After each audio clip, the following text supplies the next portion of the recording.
Hello बच्चों। मैं उम्मीद करता हूं कि आप सब अच्छे होंगे। आज हम लोग क्लास 9th के चैप्टर नंबर 2 का लेक्चर नंबर 4 करने वाले हैं दोस्तों।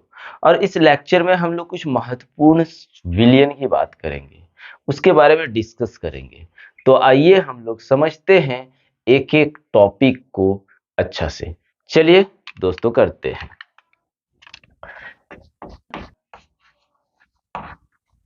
विलियन, कुछ महत्वपूर्ण विलियन की बात हम लोग करने वाले हैं, है ना। आइए सबसे पहले पहला जो नंबर हम लोग पढ़ने वाले हैं वो है आपका संतृप्त विलयन। क्या है दोस्तों? संतृप्त विलयन। संतृप्त विलयन मतलब सैचुरेटेड सॉल्यूशन। Saturated solution. आई सैचुरेटेड सॉल्यूशन किसको हम लोग बोलते हैं? क्या है ना दोस्तों, सैचुरेटेड सॉल्यूशन जो होता है, अगर बात करें कि आपने एक 100 ml का सॉल्यूशन लिया हुआ, 100 ml का सॉल्वेंट। आइए पहले डिफिनेशन कर लेते हैं, उसके बाद समझते हैं। चलिए तो इसका डिफिनेशन हम लोग करते हैं कि किसी किसी निश्चित ताप एवं दाब पर बना एक ऐसा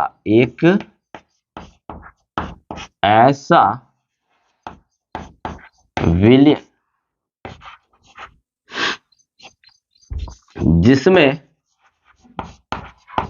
जिसमें विलेय पदार्थ की और विलेय पदार्थ की अधिकतम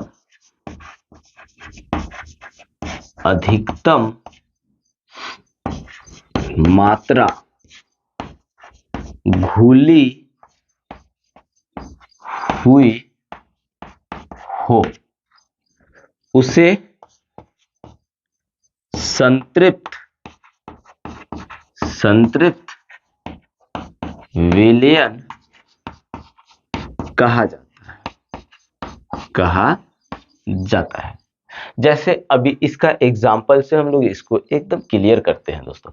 तो आइए एक एक एग्जाम्पल लेते हैं। मान लीजिए कि ये एक ग्लास है या एक कंटेनर है, इसमें हमने क्या किया है, पानी 100 ml लिया हुआ है, 100 ml पानी लिया हुआ है, जो एक विलायक है। क्या है? एक विलायक है, ठीक है, एक विलायक है। अब हमने क्या किया दोस्तों, यहां पे चीनी डाल दिया।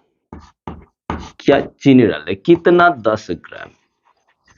10 ग्राम चीनी हमने इसमें क्या किया, डाल दिया। अब 10 ग्राम चीनी कितना तापमान पर? तो दोस्तों टेम्परेचर जो हमने लिया हुआ है, टेम्परेचर की बात करें तो 25 डिग्री सेल्सियस लिया हुआ है। यानी 25 डिग्री सेल्सियस पर जब ये 10 ग्राम चीनी पूरी तरह से घुल जाए तो इसको हम लोग कहते हैं संतृप्त विलयन। जैसे आप एक एग्जांपल लेते और एक एग्जांपल, जैसे आपको भूख लगा है, ठीक है, और आपने क्या किया, 5 या 1 प्लेट चावल खा लिया। 1 प्लेट चावल खाने के बाद आपका पेट भर गया। पेट भरने के बाद अब आपको खाने का मन नहीं करने लगा, है ना, खाने का मन नहीं करने लगा। तो याद रखना वो संतृप्त हुआ, क्योंकि आपका उस टाइम पेट भर चुका है, ठीक ना, वो क्या हो गया, संतृप्त हो गया। तो संतृप्त विलयन क्या हुआ कि 10 ग्राम चीनी ये घुला सकता है, इससे ज्यादा अगर दूं तो ये नहीं घुला पाएगा। अब आपका पेट भर गया तो उसको खाने के लिए तो जबरदस्ती ना खाना पड़ेगा, तो जबरदस्ती वाला बात नहीं है। तो इसमें हम क्या कर रहे हैं, 100 ml जल में 10 ग्राम ही चीनी घुल सकता है, उससे ज्यादा घोलेंगे तो वो जबरदस्ती हो जाएगा ना। तो इस प्रकार के विलयन को हम लोग संतृप्त विलयन कहते हैं। आइए और क्लियर हो जाएगा जब आप असंतृप्त विलयन को समझेंगे। असंतृप्त विलयन, संतृप्त विलयन, पहले इसको हम लोग डिफाइन करते हैं। डिफाइन करने के बाद क्या होगा दोस्तों, आपको और अच्छे से समझ में आएगा, है ना। तो असंतृप्त विलयन किसको बोलेंगे, लिखेंगे किसी निश्चित ताप पर, किसी निश्चित ताप पर बना एक ऐसा विलयन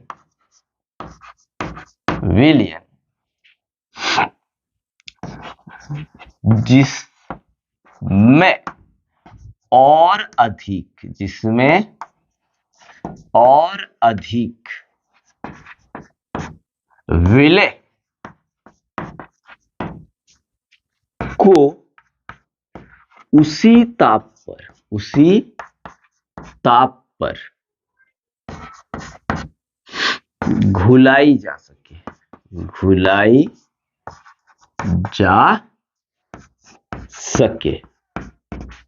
उसे असंतृप्त विलयन कहा जाता है। मतलब क्या कह रहा है दोस्तों कि टेम्परेचर वही होगा। आइए और एक एग्जांपल से लेते, देखिए आपको संतृप्त और असंतृप्त में और क्लियर समझ में आ जाएगा। मान लीजिए हमने यहाँ पे 100 ml जल लिया। कितना जल लिया, 100 ml जल लिया, ठीक है, जल, जो एक विलायक के रूप में है, और आपका ये किसके फॉर्म में था, विलय के रूप में, है ना, जो विलायक के रूप में। हमने क्या किया, जब 10 ग्राम चीनी डाला, 10 ग्राम चीनी डाला तो पूरी बढ़िया विलय, ये क्या है, विलय है, डाला तो ये बहुत अच्छा से घुल गया। कितना टेम्परेचर क्या था इसका, टेम्परेचर तो वही रहेगा, टेम्परेचर आपका 25 डिग्री सेल्सियस ही रहेगा, ठीक है। 10 ग्राम दिए, घुला, तो वो तो संतृप्त विलयन हो गया। अब क्या हुआ, इसमें हमने क्या किया, 20 ग्राम चीनी ऐड कर दिया, 20 ग्राम चीनी ऐड कर दिया, यानी 20 ग्राम चीनी को भी डाले उतना ही तापमान पर, तो पर भी हम देख पा रहे हैं कि ये पूरी अच्छी तरह से घुल चुका है, यानी पूरा अच्छा से घुल जाता है। तो इस प्रकार के विलयन को हम लोग क्या कहेंगे दोस्तों, असंतृप्त विलयन, यानी और अधिक विलय जिसमें घोला जा सके, और अधिक विलय जिसमें घोला जा सके उसे असंतृप्त विलयन कहा जाता है। जैसे मान लीजिए आप एक शादी के घर गए हैं आपका क्षमता क्या है, 5 पूड़ी खाने का और 2 रसगुल्ला खाने का, लेकिन 2 रसगुल्ला खाने का उतना में आपका पेट भर जाता है। लेकिन क्या हुआ, देखें उधर से काला जामुन भी ला रहा था, तो बोले दे भैया 2 और काला जामुन खा लेते हैं, थोड़ा सा जगह बचा है उसको भी भरिए देते हैं, है ना। तो आपने क्या किया, वो 2 काला जामुन एक्स्ट्रा खा लिया। तो एक्स्ट्रा जो चीज आ जाए और वो पूरी तरह से घुल जाए, उसे हम लोग क्या कहते हैं, असंतृप्त विलयन कहते हैं दोस्तों। और मुझे जहां तक लग रहा है कि आप लोगों को बहुत अच्छा से समझ में आ रहा होगा। तो चलिए दोस्तों इसका स्क्रीनशॉट ले लीजिए, फिर हम लोग अति संतृप्त की ओर चलते हैं। ले लीजिए। तो आइए भाइयों, अभी हम लोग करते हैं अति संतृप्त विलयन। क्या, अति संतृप्त विलयन, है ना, अति संतृप्त विलयन, सुपर सैचुरेटेड सॉल्यूशन। तो ऐसा संतृप्त विलयन, या फिर लिखेंगे, हाँ ठीक है, ऐसा संतृप्त विलयन जिसमें और अधिक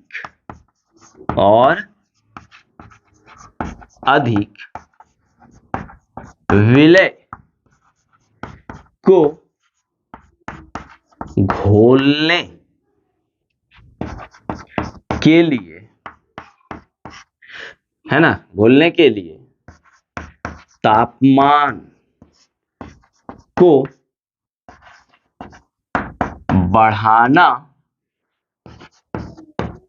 पड़ता है, उसे अति संतृप्त विलयन कहा जाता है, कहा जाता है। मान लीजिए, देखिए समझने की कोशिश करिए, मान लीजिए यहां पे एक संतृप्त विलयन लिए, क्या दोस्तों, एक संतृप्त विलयन लिए, ठीक है, कितना, ये मान लीजिए आपका 100 ml जल है, कितना तापमान दिए हैं, 25 डिग्री सेल्सियस दिए, और यहां पे अभी 10 ग्राम चीनी घुला है ना, 10 ग्राम चीनी घुला है, तो ये अभी क्या है, अभी फिलहाल ये एक संतृप्त विलयन है। लेकिन हम चाह रहे हैं कि यार इसमें और थोड़ा चीनी डालें, 10 की जगह हम 20 ग्राम चीनी डाल दें, तो 20 ग्राम चीनी डालेंगे तो क्या 25 डिग्री सेल्सियस पे घुलेगा? आंसर नहीं। इसका मतलब यहां पे टेम्परेचर आपको क्या करना होगा दोस्तों, कुछ ऐड कर देना होगा। चलिए 35 डिग्री सेल्सियस कर दिए, तो 35 डिग्री सेल्सियस जैसे ही कर दिए ये चीनी पूरा बढ़िया से घुल गया। हम चाह रहे कि नहीं 20 ग्राम नहीं, और थोड़ा ज्यादा सा हम डालना चाहते हैं, तो यहां पे हमने क्या किया, 30 ग्राम चीनी ऐड कर दिया। तो क्या किए, और मेरे को क्या करना पड़ा, और हमको टेम्परेचर बढ़ाना पड़ा। यानी जब आप और अधिक विलय की मात्रा बढ़ाएंगे तो आपको क्या करना होगा, और टेम्परेचर बढ़ाना होगा। और टेम्परेचर जब बढ़ाएं और अधिक विलय घोले और वो पूरी तरह से घुल जाए, तो इस तरह के विलयन को हम लोग क्या कहते हैं दोस्तों, इस तरह के विलयन को हम लोग अति संतृप्त विलयन कहते हैं। आइए एक एग्जाम्पल हम लोग अपने दैनिक जीवन से लेते हैं। जैसे मान लीजिए आप एक शादी घर गए, शादी घर जब आप गए तो वहां पे आपने 5 पूड़ी और 2 रसगुल्ला खा करके पेट भर लिए। अब आप खा ही नहीं सकते, आपका एकदम मस्त से पेट भर चुका है। लेकिन हम उधर से गए और बोले भाई एक काम करो, हम तुमको 100 रुपया दे रहे, तुम 2 गो और रसगुल्ला खा लो। तो आपने उस 100 रुपया के लालच में क्या किया, और 2 गो रसगुल्ला खा लिया। हम बोले नहीं, तुम 500 रुपया लो, 500 ले लो और 5 गो रसगुल्ला खा लो।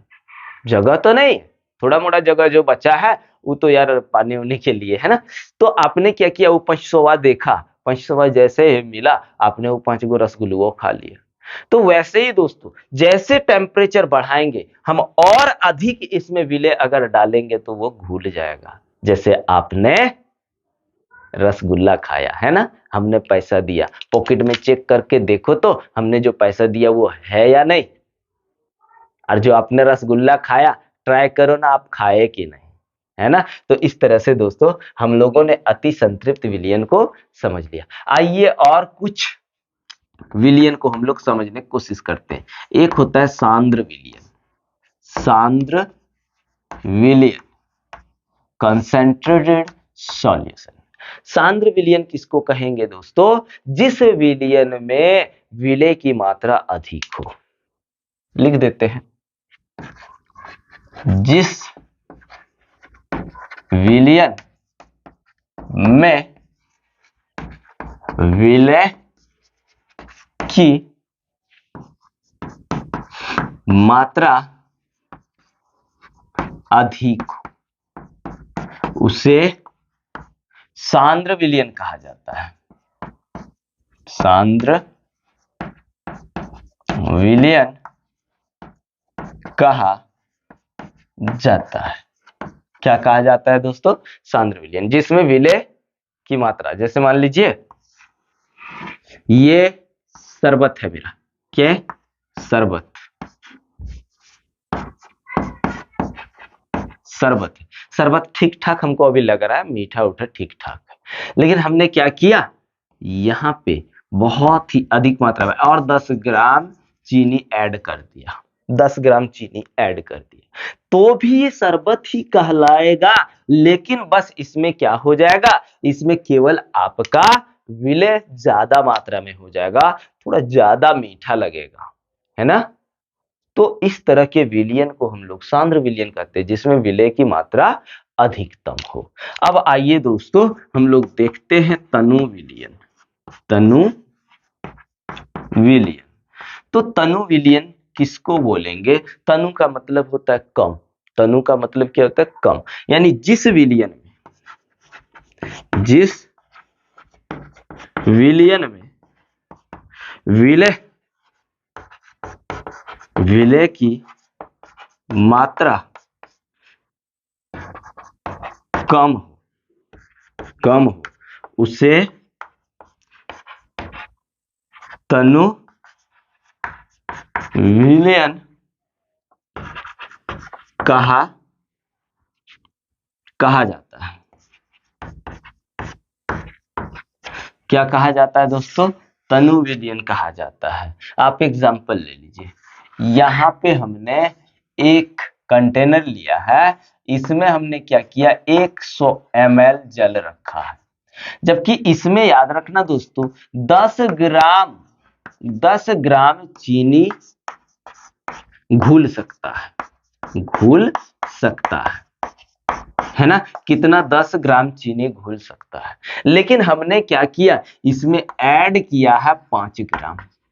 क्या? 5 ग्राम चीनी ऐड किया है, जबकि घुल कितना सकता था? 10 ग्राम। तो इसमें विलय की मात्रा क्या हो गया, यहां हम 10 ग्राम लिए, यहां पे हम 5 ग्राम लिए, तो आप देखिए इसमें विलय की मात्रा ज्यादा है और इसमें विलय की मात्रा कम है। तो जिसमें विलय की मात्रा कम होगा वो विलयन क्या कहलाएगा आपका? वो विलयन तनु विलयन कहलाएगा। समझ में आ रहा ना दोस्तों? कमेंट करके जरूर बताइएगा। चलिए इसका स्क्रीनशॉट ले लीजिए, फिर हम लोग विलयन की सांद्रता को समझते हैं। आइए दोस्तों अब हम लोग समझते हैं विलयन की सांद्रता को। आइए एकदम आराम से समझते चलिए, घबराने की बात नहीं है। विलयन की सांद्रता, विलयन की सांद्रता क्या होती है? तो विलयन की सांद्रता हम लोग लिखते हैं, किसी विलयन में उपस्थित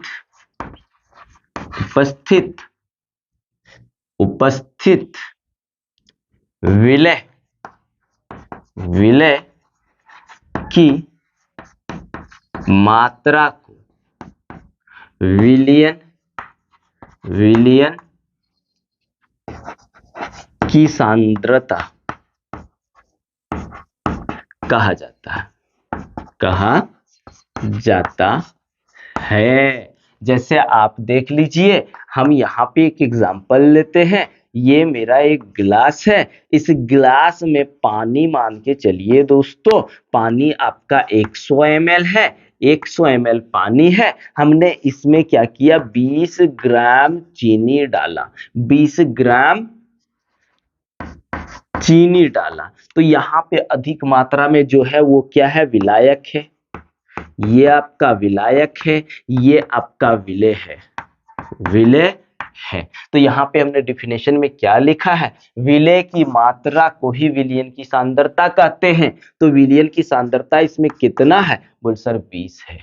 क्यों 20 है? क्योंकि यहाँ आप देख रहे हैं चीनी क्या है, एक विलय है, क्योंकि ये कम मात्रा में है, और विलय जो है विलायक में घुल रहा है ना, तो विलय की मात्रा ही क्या कहलाएगा दोस्तों? विलय की मात्रा ही आपका विलयन की सांद्रता कहा जाता है। तो विलयन की सांद्रता हम लोग किस तरह से निकालते हैं, आइए समझते हैं। तो विलयन की सांद्रता बहुत सारी विधियों द्वारा निकाला जाता है। विलयन की सांद्रता बहुत सारे विधियों द्वारा ज्ञात किया जाता है,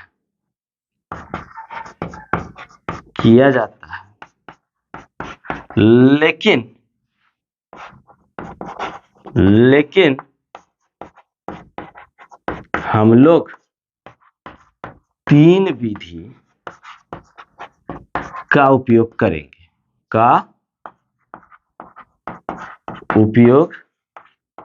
करेंगे और वो 3 विधि क्या क्या है, आइए एक एक करके समझने की कोशिश करते हैं। पहला नंबर द्रव्यमान, फिर द्रव्यमान विलयन का द्रव्यमान प्रतिशत। ठीक है दोस्तों, तो द्रव्यमान प्रतिशत जब एक विधि द्रव्यमान प्रतिशत की सहायता से निकाल सकते हैं, तो यहाँ पे हो जाएगा द्रव्यमान किस विलय जो होगा किस में होगा, विलय आपका ग्राम में होगा, है ना। तो यहाँ लिखेंगे विलय का द्रव्यमान, ठीक है, किस में, ग्राम में, बटे विलयन का द्रव्यमान,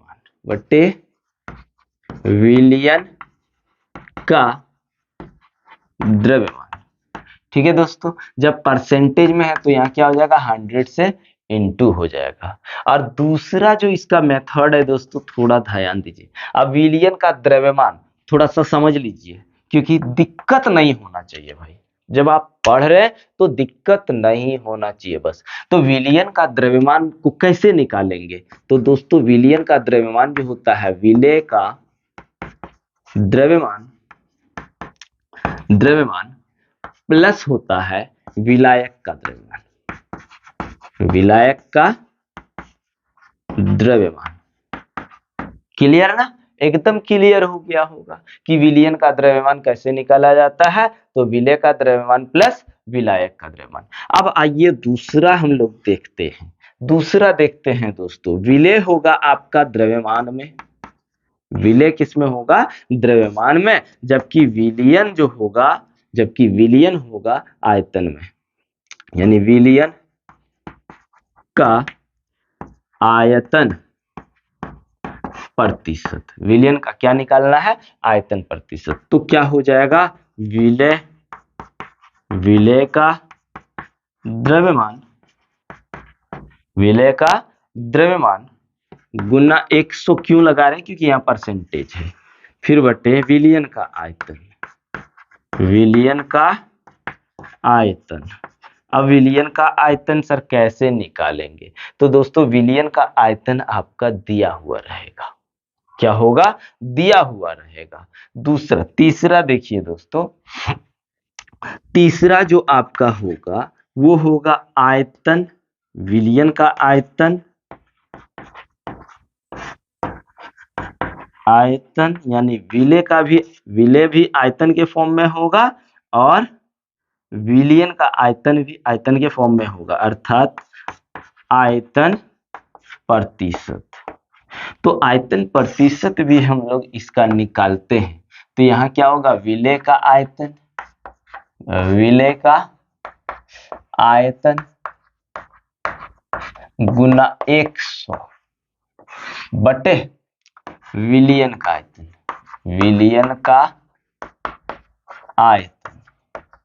है ना, विलयन का आयतन। तो विलयन का आयतन इसमें कैसे निकालेंगे, तो आप क्या करेंगे, विलय का आयतन लेंगे क्योंकि वो दिया रहेगा, विलय का आयतन प्लस विलायक का आयतन, है ना दोस्तों। अब हम लोगों ने फॉर्मूला कर लिया हुआ है, चलिए इससे हम लोग न्यूमेरिकल को सॉल्व करते हैं। तब तक इसका स्क्रीनशॉट ले लीजिए। चलिए दोस्तों, एक न्यूमेरिकल हम लोग करते हैं और इसको आप खुद करेंगे, देख लीजिए। सबसे पहले यहां देखिए लिखा हुआ है, एक विलयन के 320 ग्राम विलायक जल में 40 ग्राम साधारण नमक विलय है, विलयन की सांद्रता ज्ञात करने बोल रहा है। तो विलयन की सांद्रता के लिए हमने 3 फॉर्मूला बताया हुआ है दोस्तों, 1 2 3। तो यहाँ पे इन तीनों में से कौन फॉर्मूला यूज होगा, आप देखिए क्या करेंगे, ये विलायक भी ग्राम में दिया हुआ है, और विलेय भी ग्राम में दिया हुआ है, मतलब दोनों द्रव्यमान दिया हुआ है। दोनों क्या दिया हुआ है? द्रव्यमान में दिया हुआ है। तो दोनों द्रव्यमान में होना चाहिए, विलेय भी और विलायक भी। तो उसके लिए देखिए ये फॉर्मूला सुटेबल खा रहा है। अगर यहीं पे विलायक होता एमएल में और विलेय होता ग्राम में तो ये फॉर्मूला चलता, और यहीं पे यदि ये भी एमएल में होता ये भी एमएल में तो आपका वो फार्मूला यूज होता है ना, आपका कौन सा? ये तीसरा नंबर वाला फार्मूला यूज होता। तो इसमें दोनों ग्राम में है दोस्तों, तो कौन सा फार्मूला यूज होगा? तो आपका पहला नंबर का फार्मूला यूज होगा। तो यहां पे हम लोगों को क्या निकालना है? द्रव्यमान प्रतिशत। द्रव्यमान प्रतिशत। तो द्रव्यमान प्रतिशत निकालेंगे तो यहां पे फॉर्मूला क्या होता है? विलेय, विलेय का द्रव्यमान है ना, बटे विलियन का द्रव्यमान, विलियन का द्रव्यमान यहाँ पे होगा इनटू में 100। आइए, विलेय का द्रव्यमान कितना दिया हुआ है? जो जल में घुल रहा है, अर्थात जो कम मात्रा में होता है उसे विलेय कहते हैं ना। तो कम मात्रा में कौन है दोस्तों? 40 ग्राम। तो आइए यहाँ पे अपन लिखते हैं 40 इंटू 100।